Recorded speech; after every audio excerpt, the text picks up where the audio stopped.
Hello दोस्तों, हमारे YouTube channel में आपका स्वागत है। और आज हम पढ़ने वाले हैं संख्या पद्धति में संख्याएं, मतलब कितने प्रकार की संख्याएं होती हैं। जैसे आपने पढ़ी होंगी प्राकृतिक संख्याएं, पूर्ण संख्याएं, पूर्णांक, और परिमेय संख्याएं, अपरिमेय संख्याएं, और सम विषम संख्याएं, भाज्य संख्याएं, यौगिक संख्याएं, ये संख्याएं पढ़ी होंगी। तो इनको जानेंगे कौन संख्याएं किस टाइप से होती हैं, मतलब क्या होती हैं वो। ठीक है, उनकी परिभाषा समझेंगे और वो कौन कौन सी होती हैं ये समझेंगे। ठीक है, चलो शुरू करते हैं। पहला है हमारे पास प्राकृतिक संख्याएं। प्राकृतिक संख्याएं, और इनको अंग्रेजी में बोलते हैं नेचुरल नंबर्स। Natural numbers. अब देखो ये क्या होती हैं। ये होती हैं एक से लेके अनंत तक, पॉजिटिव में, माइनस में नहीं होंगी। एक दो तीन ऐसे एक से लेके अनंत तक जो भी संख्याएं होती हैं वो प्राकृतिक संख्याएं होती हैं।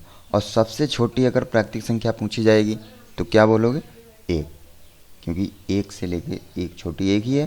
तो एक से लेके जितने भी अनंत तक संख्याएं होती हैं पॉजिटिव में, वो क्या होती हैं? वो प्राकृतिक संख्याएं होती हैं। इसमें जीरो काउंट नहीं करोगे। हमने बोला है एक के आगे, मतलब एक को लेकर एक से आगे जितनी भी संख्याएं होती हैं पॉजिटिव में, वो सब कौन सी होती हैं? प्राकृतिक संख्याएं होती हैं। ठीक है, तो प्राकृतिक संख्याओं को क्या लिखा जा सकता है? जैसे नेचुरल नंबर इक्वल टू, कौन सा समुच्चय होगा इसका, ऐसे। तो ये सब संख्याएं कौन सी हो जाएंगी? प्राकृतिक संख्याएं। ठीक है, अगला देखते हैं। अनंत तक चाहे जितनी संख्याएं हो इधर, लेकिन पॉजिटिव में होना चाहिए, निगेटिव में नहीं होना चाहिए। अगला देखते हैं। अगली संख्या है हमारी, अगली संख्या है पूर्ण संख्या। पूर्ण संख्याएं, पूर्ण संख्याएं, इसको अंग्रेजी में क्या बोलते हैं? Whole numbers.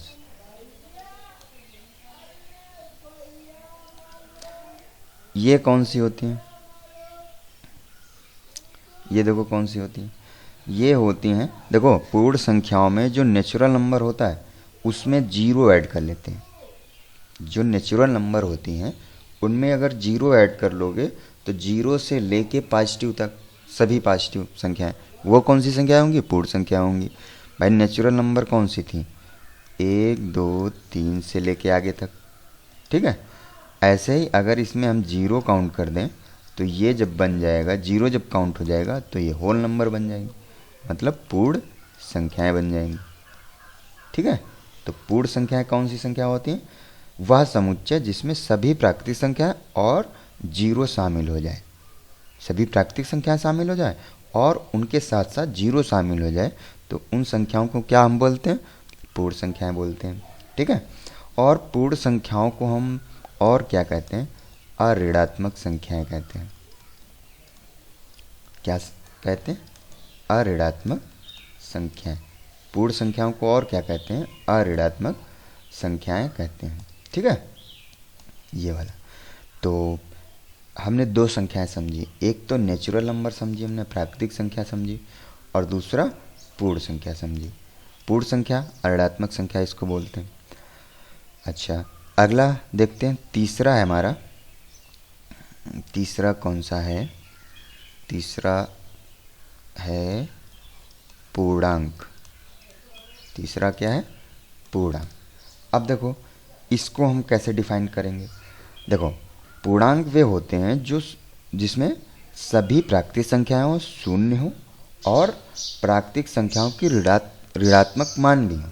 मतलब जैसे ये हो गया पूर्ण संख्याएं, जीरो, एक दो तीन ऐसे, और इसके साथ साथ में ये भी माइनस में भी संख्याएं हों, मतलब प्लस माइनस दोनों हों, प्राकृतिक संख्याओं के ऋणात्मक और धनात्मक मान हो और जीरो हो, तो ऐसे समुच्चय को हम क्या बोलेंगे?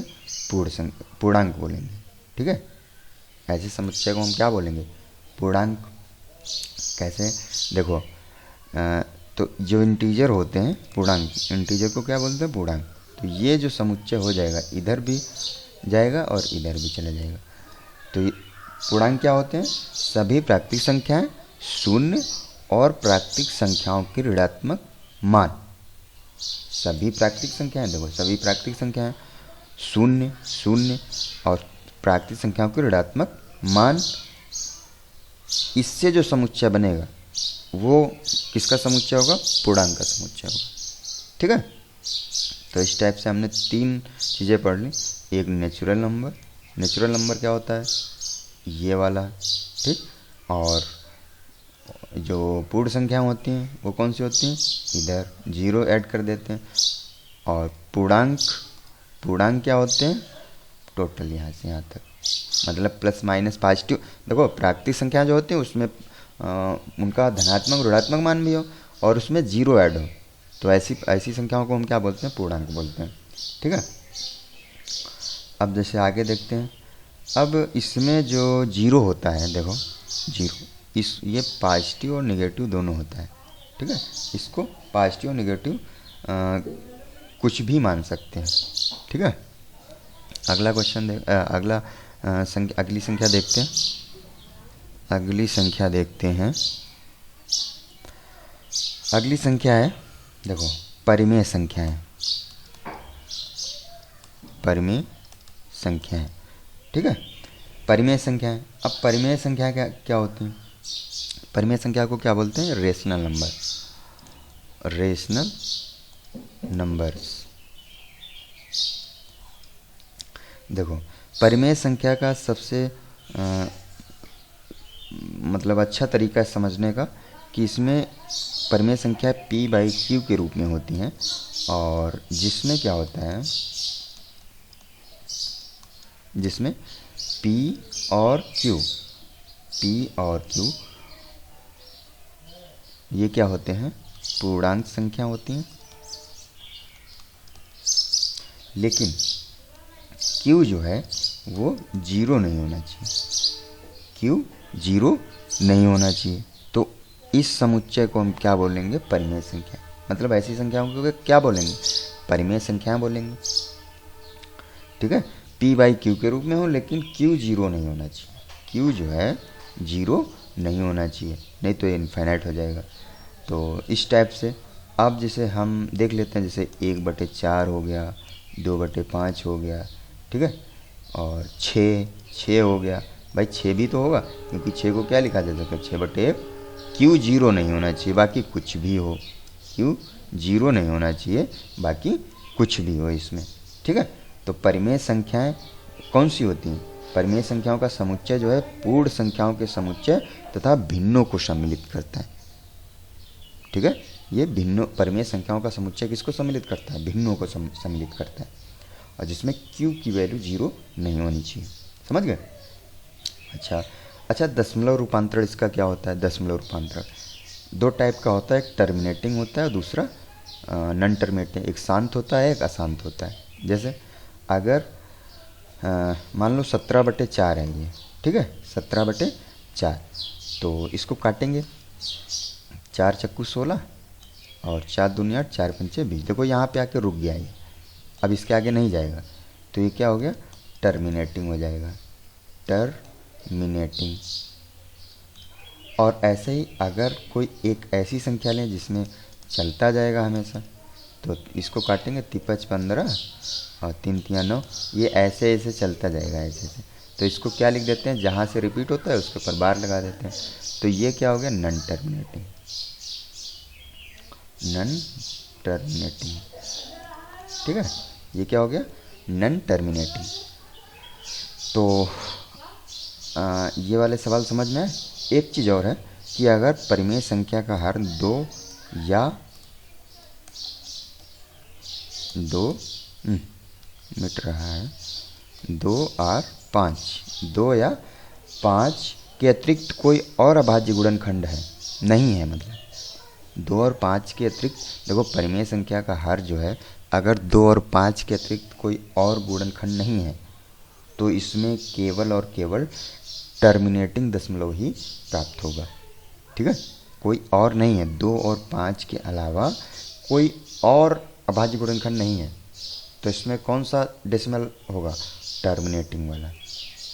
ठीक है, मतलब ये रिपीट नहीं होगा, रुक जाएगा एक स्टेप, मतलब 1-2 स्टेप के बाद ये रुक जाएगा।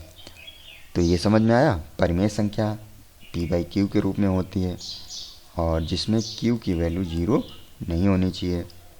और दूसरी चीज़, ये परिमेय संख्याओं में जो डेसिमल होता है वो 2 टाइप का होता है, एक होता है टर्मिनेटिंग, दूसरा होता है नॉन टर्मिनेटिंग। टर्मिनेटिंग में डेसिमल जो है रुक जाता है, मतलब डेसिमल के बाद संख्याएं जो है रुक जाती हैं, और लेकिन इसमें नॉन टर्मिनेटिंग में रिपीट होने लगते हैं, और जब जहाँ से रिपीट होता है उसके उस संख्या के ऊपर बार लगा देते हैं। और टर्मिनेटिंग और कब प्राप्त हो सकता है? जब जो डिनोमिनेटर होता है, हर होता है, उसमें अगर 2 और 5 के अतिरिक्त कोई और गुणनखंड नहीं है, 2 और 5 के अतिरिक्त कोई और गुणनखंड नहीं है, 2 और 5 के अतिरिक्त कोई भी गुणनखंड नहीं है इसके अलावा, तो ये नॉन टर्मिनेटिंग होगा, टर्मिनेटिंग होगा, सॉरी, ये क्या होगा? टर्मिनेटिंग होगा। ठीक है, तो हमने 4 प्रकार की संख्याएं पढ़ ली। एक नेचुरल नंबर, दूसरी कौन सी पढ़ी थी? पूर्ण संख्या, और तीसरी पूर्णांक, चौथी परिमेय संख्या। ठीक है, अब देखो अगली है 5वीं अपरिमेय संख्या। अपरिमेय संख्या, इसको अंग्रेजी में बोलते हैं इरेशनल।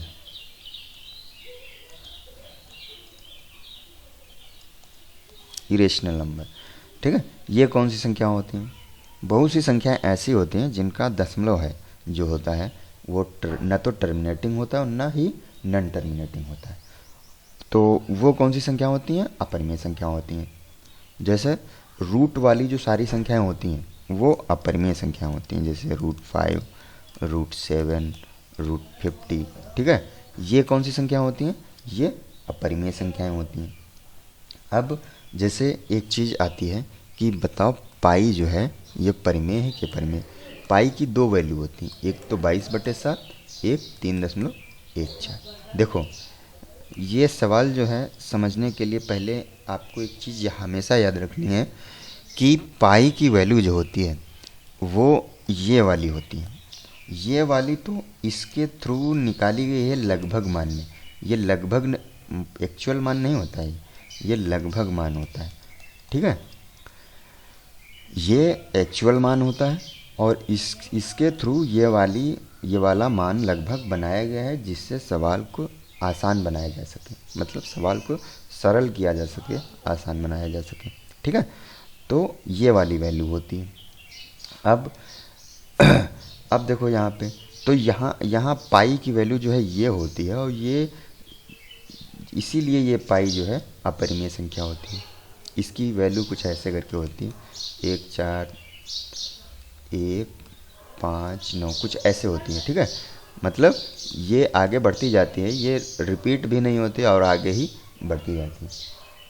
तो इस प्रकार से पाई जो है, पाई का एक्चुअल मान नहीं है ये, पाई का एक्चुअल मान ये है, ये वाला है, और इसके थ्रू ये मतलब सवाल को सरल करने के लिए ये मान निकाला गया है। तो पाई भी क्या होती है? पाई भी एक अपरिमेय संख्या होती है। पाई एक अपरिमेय संख्या होती है।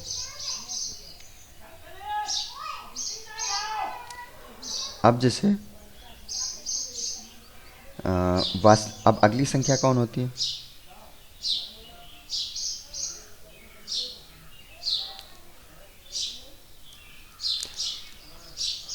वास्तविक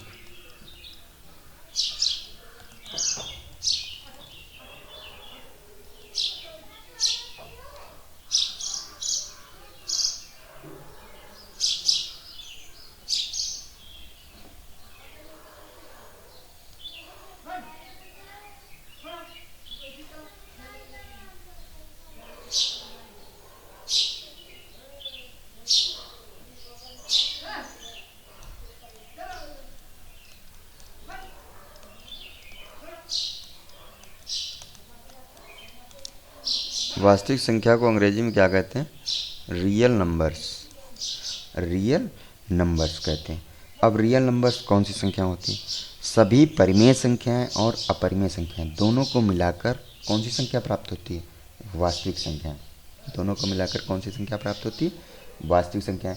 इस प्रकार प्रत्येक प्राकृतिक संख्या, पूर्ण संख्या और प्रत्येक पूर्णांक संख्या, प्रत्येक परिमेय संख्या और प्रत्येक अपरिमेय संख्या एक वास्तविक संख्या। मतलब क्या है कि वास्तविक संख्या में सब कुछ होता है। नेचुरल नंबर भी होती हैं, इंटीजर भी होते हैं, परिमेय रेशनल नंबर भी होते हैं और इरेशनल नंबर भी होते हैं, मतलब सब होता है। तो ये सभी नंबर्स का समुच्चय होता है। तो इस प्रकार वास्तविक संख्या कौन होती हैं? सभी परिमेय अपरिमेय इनको मिला के जो समुच्चय बनता है वो सभी संख्याओं का, उसको क्या कहते हैं? वास्तविक संख्या कहते हैं। जैसे कोई भी वैल्यू ले लो। और एक चीज़ जैसे √3 हो गया, पाई, 7, 3/5/6, ये क्या है? ये सब वास्तविक संख्या है। वास्तविक संख्या ऐसे याद करो, वास्तविक संख्या के समुच्चय में जो सभी नेचुरल नंबर होंगी, सभी इंटीजर होंगे, सभी रियल नंबर, ये रेशनल नंबर होंगी, सभी इरेशनल नंबर होंगे, मतलब इस वास्तविक संख्याओं के समुच्चय में सभी नंबर्स आ जाती हैं। अब देखो एक चीज़ और, जो की पॉइंट्स हैं उनको याद रखना। जैसे एक परिमेय संख्या और एक अपरिमेय संख्या, इनका जो योग होता है वो एक अपरिमेय संख्या होती है। वो कौन सी संख्या होती है? अपरिमेय। जैसे ये परिमेय है, ये अपरिमेय है, तो इनका योग क्या होगा? ये अपरिमेय होगा। ठीक है, तो ये याद रखना है कि एक परिमेय और अपरिमेय का योग हमेशा अपरिमेय। अच्छा, अगला है जैसे एक परिमेय और एक अपरिमेय संख्या का गुणनफल भी अपरिमेय होता है। जैसे 4 गुणे √3, तो क्या हो जाएगा? 4√3, ये भी अपरिमेय होगा। ठीक है, तो योग भी अपरिमेय होता है और गुणनफल भी अपरिमेय ही होता है। अच्छा, और देखो अगला है जैसे अब आगे हम चलते हैं अगले नंबर्स की तरफ। अब यहाँ पे जैसे हमने ये इतनी संख्या पढ़ ली, अब आगे संख्या पढ़ते हैं। 7वां नंबर है सम और विषम।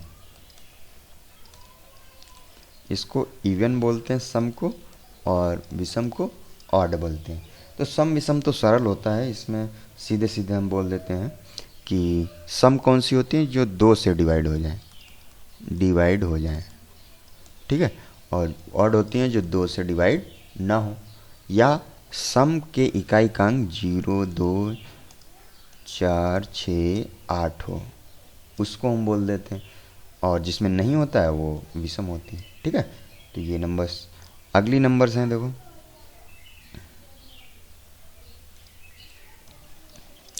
अगला है अभाज्य संख्या। अभाज्य संख्या कौन होती है? अभाज्य संख्या वे होती हैं जिनके गुणनखंड, अभाज्य संख्याओं का गुणनखंड जो है या तो 1 होगा या खुद वो संख्या होगी। मतलब कहने का है कि कोई भी संख्या अगर किसी से भी नहीं कट रही है, किसी से भी विभाजित नहीं हो रही है, तो वो अभाज्य संख्या होती है। जैसे 17 है, 17 या तो 1 से कटेगी या 17 से कटेगी, इसके अलावा कोई भी इसका गुणनखंड नहीं होगा। जैसे मान लो 9 है, तो 9 1 से कटेगी, 3 से कटेगी, 9 से कटेगी, तो 9 भाई इसमें तो 3 आ गया, यानी कि ये अभाज्य संख्या नहीं है। ऐसे ही 11 है अगर, तो 11 इसमें 1 कटेगा या तो 11 से कटेगा, इसके अलावा कोई भी नहीं है, यानी कि ये जो है अभाज्य संख्या है। अभाज्य संख्या कहने का मतलब है जो किसी से भी ना कटे, किसी से भी विभाजित ना हो, एक और स्वयं के अलावा। ठीक है, तो वो होती हैं अभाज्य संख्याएं। सहभाज्य संख्याएं कौन होती हैं? सहभाज्य संख्याएं, सहअभाज्य संख्याएं। सहभाज्य, जैसे कोई 2 संख्याएं हैं 7 और 11, तो इसमें जब कोई भी कॉमन फैक्टर नहीं होता है तो उसको हम क्या बोलते हैं? सहभाज्य संख्या। जैसे 6, 11, तो ये क्या होगी, सहभाज्य, क्योंकि इसमें कोई भी कॉमन फैक्टर नहीं है। तो जिसमें अगर दो संख्याओं में कोई भी कॉमन फैक्टर नहीं है तो सहभाज्य संख्याएं होती हैं। अगला देखते हैं,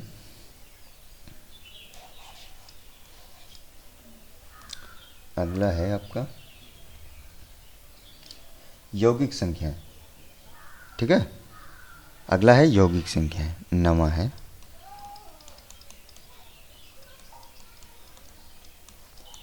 यौगिक संख्या कौन सी होती है? देखो यौगिक संख्या कौन सी होती हैं, एक से बड़ी प्राकृतिक संख्याएं जो अभाज्य नहीं है। एक से बड़ी प्राकृतिक संख्याएं जो अभाज्य नहीं है उनको हम क्या बोलते हैं, यौगिक संख्याएं। एक से बड़ी होनी चाहिए, एक से बड़ी, एक को नहीं लेते। जैसे 4 हो गया, 6, 9, 15, ये क्या है, ये सब यौगिक संख्या है। ध्यान रखना, यौगिक संख्या कौन होती है, एक से बड़ी होती है, एक नहीं होता है उसमें। तो ये कौन सी संख्या हो गई, यौगिक संख्याएं होंगी। मतलब अभाज्य संख्या को छोड़ दो, एक के अलावा अभाज्य संख्या को छोड़ दो, बाकी सभी संख्या कौन सी होती हैं, यौगिक संख्या होती हैं। अच्छा, अगला क्वेश्चन अगला जो है संख्या देखते हैं, कोई 10वीं है। यौगिक संख्या हो गई। अब एक आती है परफेक्ट नंबर। कौन सी, परफेक्ट नंबर आती है।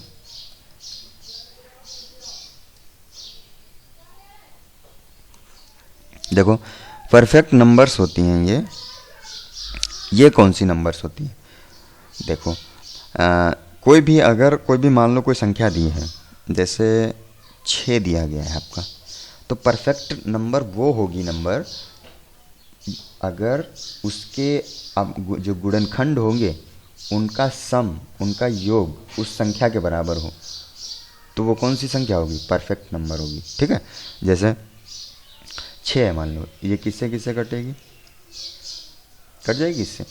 तो देखो इसके जो गुणनखंड होंगे, किसी संख्या जो जितने भी भाजक होंगे, उनके भाजक हैं ये, जितने भी उसके भाजक होंगे उनका योग अगर हम कर दें, इनका योग, वो योग वही संख्या के बराबर हो, तो ये कौन संख्या होगी, परफेक्ट नंबर होगी।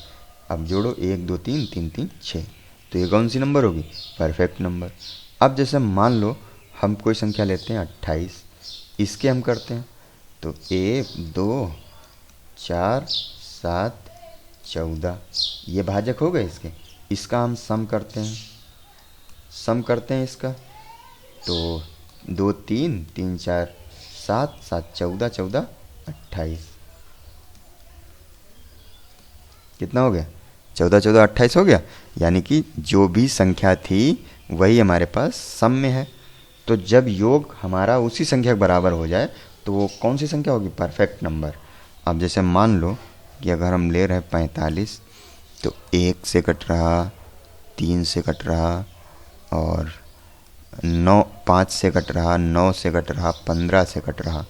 ठीक है, तो अब इसका हम सम करते हैं, 4 5 9 9 18, और 18 15 कितना होता है, 33। तो ये तो सम है नहीं, व्युत्क्रमानुपाती, व्युत्क्रमानुपाती पाती योग हमेशा 2 होता है, 2।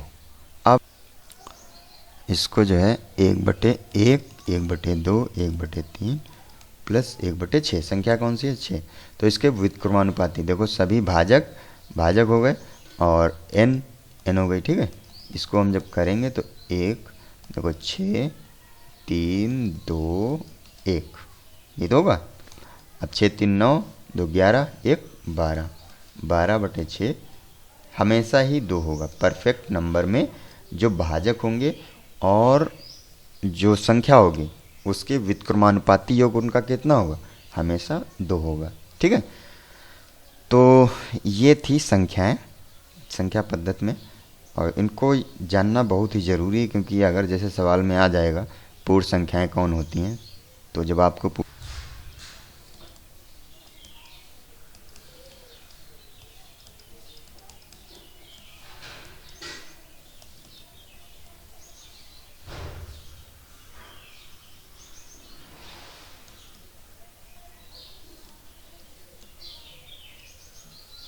तो ये थी हमारी इतनी संख्याएं, और इस प्रकार से ये हमारा संख्याओं पर एक वीडियो था। तो अगर आपको ये वीडियो पसंद आया हो तो लाइक, शेयर और सब्सक्राइब करिए, और इसी तरीके से चैनल के साथ जुड़े रहिए।